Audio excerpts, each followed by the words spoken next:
ili tuweze Wanjiko sahihi. Tukienda kwa sahihi unapata watoto wanakaa ni kama wametoshana na wazazi wao.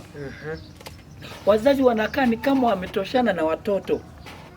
Yaani unapata mzazi anaona ni kweli hii si vyema mtoto anafanya, lakini wazazi kwa sababu badala ya kuchukua majukumu na kurekebisha mtoto, wewe unanyamaza. Je, unajua ni nini unafanya katika maisha yake ya huyo mtoto? Je, unajua ni maisha ya mtoto unaweka katika taabu, Wanjiko? Unajua ni vizuri tuweze kuongea kinagaubaga, Wanjiko. Siku usiweke makosa uifunike.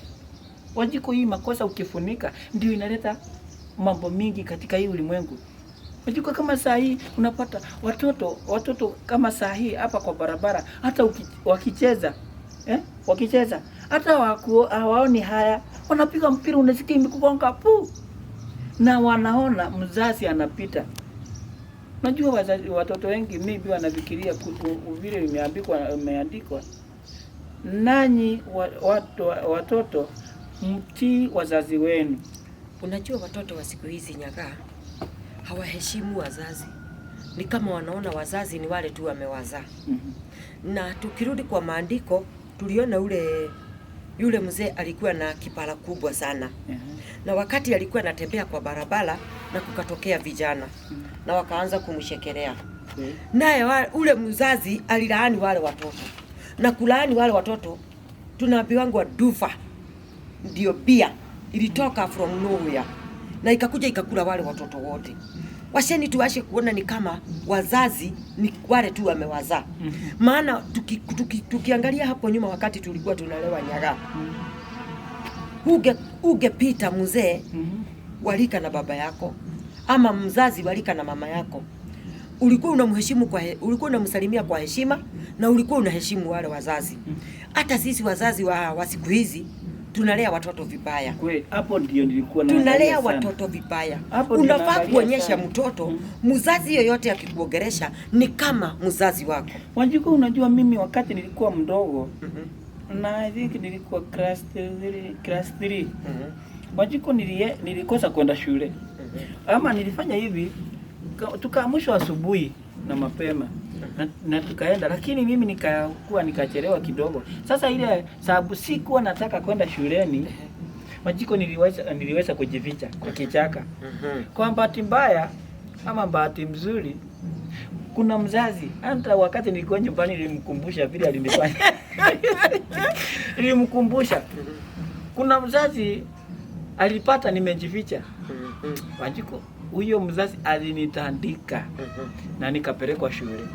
Na ilikuwa saa 4 mchana. Nilipofika shuleni, naye mwalimu akachukulia, akanitandika.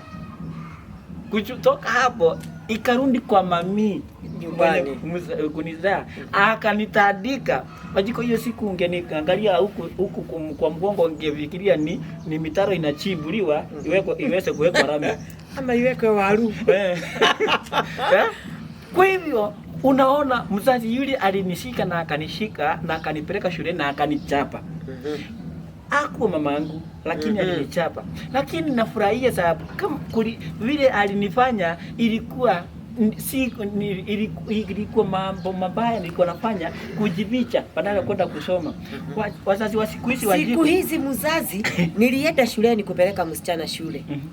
Nikauliza mwalimu, hawa watoto wameanguka sana, mbona mnaashiria watoto waanguke hivi?